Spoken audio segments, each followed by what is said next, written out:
Hi guys, it's Cindy Leach, your polymer clay tutor, and today we are going to be demoing the JoolTool, and I thought I would show it to everybody here at the Vancouver Polymer Clay Guild. They haven't seen one of these yet, and I want to show them how easy it was to use to buff and sand your polymer clay pieces. So first I'll just do a quick little demo, and then I'll have a couple of you guys try it. Okay, now I've got this is a JoolTool. It's a rotary tool. When you turn it on, it spins, and we can put different types of abrasives and things on them. And I made this funky little tree, but I've got all the different abrasives on here. If you're going to be working on a flat polymer clay piece, such as I've got a piece of faux faux abalone.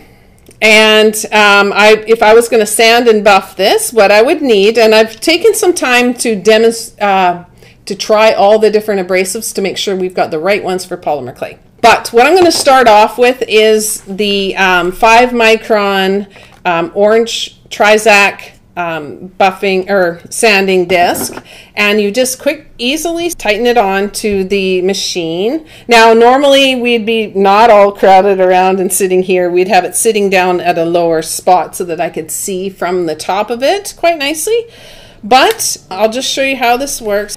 All you need to do is lift your piece up. If you've got a flat piece, you just lift it up and touch the surface, and it will sand real quickly, and it's safe and easy to work. And then you can go through the different grits. What you would do here is you'd have a vacuum hooked up to the end here to catch any of the fine particulates, and that's how that part works. Then when you get sanded for a little bit, then what you do is you unscrew it and you move on to the next grit. And I'll do some more proper demos where you can see in there better, but I wanted to show you these guys how it works. Now the next one that I would be using is the 9 micron Microfinishing Film, and it does a beautiful job. And you just do the same thing, you just lift it up from underneath. Now if you can see from the top side, you can see right through that disc, and so it's easy to see your work. So if I have this down in front of me, I can see my work and work on it really easily. Then I would move to the next phase. Now I'm just going to quickly show you these things, and then I'll get Lawrence to try. He's brought a little his faux jade bowl here. So I would move on to the felt disc. I've got a felt disc here. You can see how quickly and easily it is to change the discs, which is very cool. Trust me, if you're using like a Dremel and you have to undo it and you're switching back and forth. So this will buff it up really fast. And I know you can see super well, can't you? But you can use this one, and then the next thing you would do is use it is a buffing wheel, but the nice thing about this particular muslin is it's like super high quality. It's a jeweler's quality buffing wheel, and I've seen nothing like it. I had just a regular one that you'd get from Canadian Tire, and this is way better. It just buffs up beautifully. And I don't want anything shooting out over her way. But you can get a beautiful shine on it real quickly. I can't see the angle here very well. But it's easy to work with and real simple to do.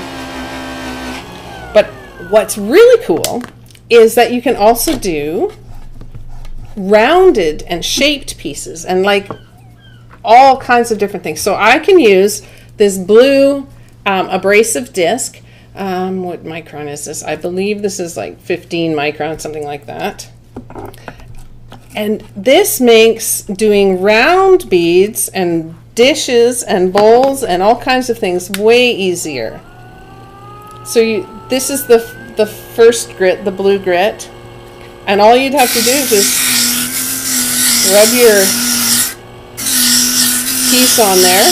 And I'll get you to try that, Lawrence, and see how easy it is. You just touch it up against there. See, it's not. You can push a little harder, and it'll just start sanding your piece. Depending on the speed of the motor, if you have it on real high, then it would take off more material, and if you have it on really slow, then it would take off less. And you can see how quickly it'll start taking out any of the fine scratches. Right. Can you see that? Yes. Yeah. And you've hardly done anything at all. If you go a little bit longer, we'll turn it up a bit. See, there's a scratch on the bottom. The camera won't see all this, but Lawrence can see it. If you kind of rub it on there, you can push right on. Now let's see, is it done yet? Yeah, it's starting to come out. But if you find it's not removing enough, then you just speed up the speed a bit. Oh, neat. And I'll just start, push a little harder. And you can, the nice thing is you can go around your edges and all kinds of stuff really quickly. So just try that. And then what you do is you switch through all the different grits. So, you know, it goes a little faster if you... And it doesn't go flying across the room. It doesn't go flying across the room. You see how easy that is to use? Yeah. And it's quite cool if you're doing a lot of like round pieces. I was going to get her to try it, Claudia. Maybe you can see it from that angle. We'll try not to have anything going this direction.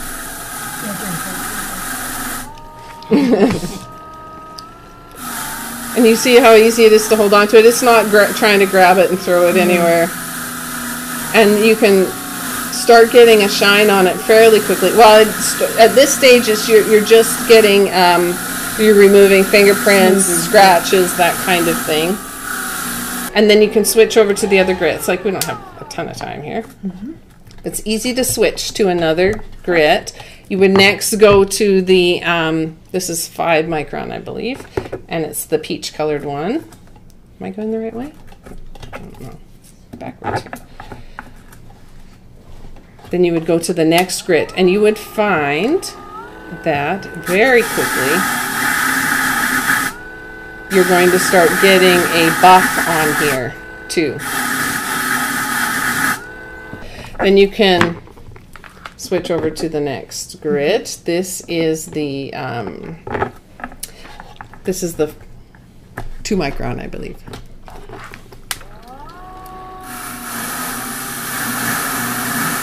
And then you would go through this one, and then we would go through the buffing wheel. Can you feel it getting smoother there?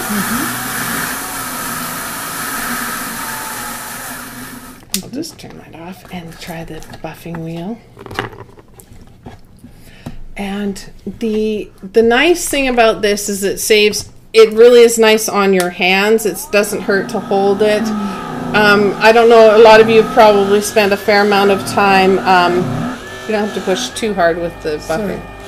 Can you see this shine starting to show up? The thing about the JoolTool that's really nice is that, oh yeah, you're starting to get a shine right on the top there. Yeah, you can see it now? Yeah. That it doesn't take a lot to hold on to it, and so when you're doing a lot of hand sanding and stuff like that, it can get exhausting, especially if you've got like carpal tunnel issues or arthritis issues, that kind of thing. And you can do a beautiful job on the rounded surfaces and things too. And yeah, especially if you spend the time that you need to at each of the grits, you can get it to a really, really high shine, and it's just like glass. I can see it. Can you see that? Oh, yeah. Yeah, it doesn't take too much effort, and you get something quite beautiful and shiny. I make short work of my buttons that I do with the wet sand. Yes, and, and you that can take forever. Yeah, and you can use on the new JoolTool. They actually have a little a dish at the front that holds water. Oh. Okay. So you can also do it with the wet sanding, and that will make a difference in the speed of it, and it. Big difference. Yeah, it makes a big difference, eh? Yeah, it does it ever. Yeah, and when you're doing a lot of, especially the small, tiny round beads and things like that, it can, having something that will speed it up is quite a fun thing to do. Okay. So I just thought I'd show you that. What's that? I'll take this one home. I was going to say, I think the guild needs to buy it. I was going to say you could donate it to the guild. Oh, yeah. What about that? Yeah, we keep all the other stuff. We'll keep it at my place. Lawrence's turn. All right, so I hope you enjoyed that and learned just a little bit more. I'll be doing lots more demos and on the JoolTool and the particular tools on that. But I thought I'd show these guys, and I'm glad that you guys got a chance to try it yourself. And you can play with it again later after off camera. And if you enjoyed this, please let us know in the comment section below. And if you've got suggestions or for future videos, leave those in the comment sections as well. All right, well, we'll see you next time, and bye for now. Bye.